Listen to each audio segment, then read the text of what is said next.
అది సీజ్ చేసిన ఓవరాల్గా కోర్టులో ఈ పీడిఎఫ్ ఇష్యూ పైకి తీసుకొచ్చిన నిజంగా నాకు తెలియదు సార్. ఆ పర్టికులర్ నిజంగా నాకు తెలియదు. నాకు తెలియదు, నేను దూరం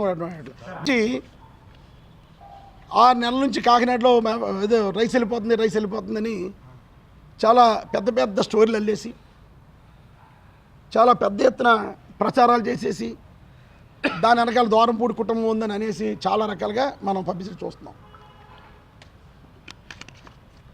నేను ఎమ్మెల్యే అయ్యే టైంకి 2019 ఎమ్మెల్యే అయ్యే టైంకి రైసు గోపాలపురం అంటే ఒరిస్సా, పారాదీప్, వైజాగ్, కాకినాడ, కృష్ణపట్నం, చెన్నై, కాండ్ల మధ్యలో కొంచెం టుట్టికోరింగ్ అందరు ఎక్స్పోర్టర్లు అక్కడి నుంచి చేసుకునేవారు. నేను వచ్చిన తర్వాత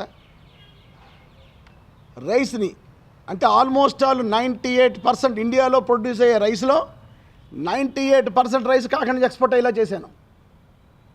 గర్వంగా చెప్తున్నాను, కాకినాడ ఎక్స్పోర్ట్ అయ్యేలా చేశాను. దీనివల్ల కాకినాడలో లారీ వాళ్ళందరూ బాగుపడ్డారు, దీనివల్ల బోట్ల వాళ్ళందరూ బాగుపడ్డారు, బాధ్యుల వాళ్ళందరూ బాగుపడ్డారు. అందులో పనిచేసే సుమారు 10,000 మంది కార్మికులు బాగుపడ్డారు. ప్రతి వాళ్ళు 4-5 ఏళ్లతో భోజనం చేశారు, చాలా హ్యాపీగా ఉన్నారు అందరూ.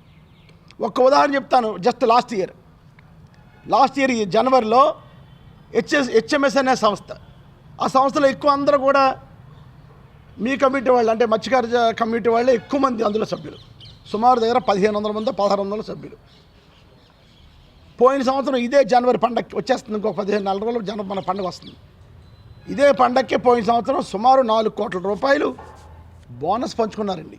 చరిత్ర అది. పవన్ కళ్యాణ్ గారు నా వినపం ఒకటే, మీరు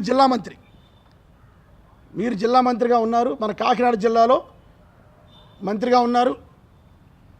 కాకినాడ పోర్టుకి సంబంధించి దయచేసి ఎక్కువ కాన్సన్ట్రేషన్ చేసి పోర్టుకి చెడ్డ పేరు తీసుకురావద్దని మనస్ఫూర్తి కోరుకుంటున్నాను. మొట్టమొదటిగా ఇక్కడ కొండబాబుని అవినీతి ఆపండి సార్. ఆపి కాకినాడ జిల్లా నుంచి మీరు ఎమ్మెల్యేగా నెగ్గారు, ఉప ముఖ్యమంత్రి అయ్యారు, మంత్రి అయ్యారు.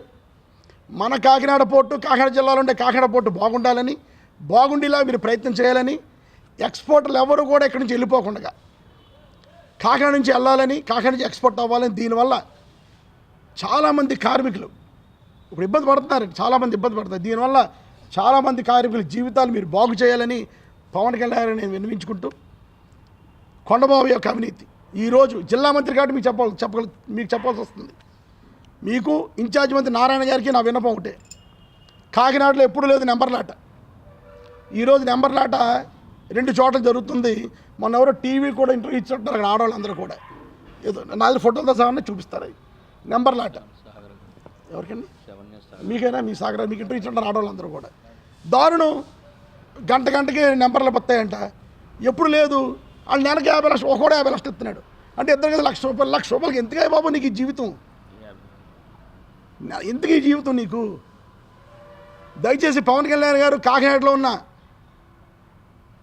ఈ సింగిల్ నెంబర్ లాటరీది అరికట్టాలి.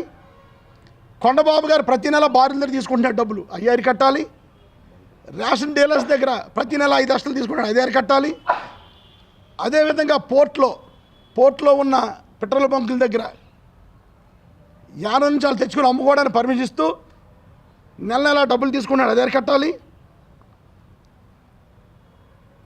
ఇవన్నీ కూడా దయచేసి అవినీతి లేని పరిపాలన అందించాలి, ప్రజలకు ఇబ్బంది లేకుండా చేయాలని ఇన్ఛార్జ్ మంత్రి నారాయణ గారికి, మన జిల్లా మంత్రి గారు పవన్ కళ్యాణ్ గారికి విన్నవించుకుంటున్నాను.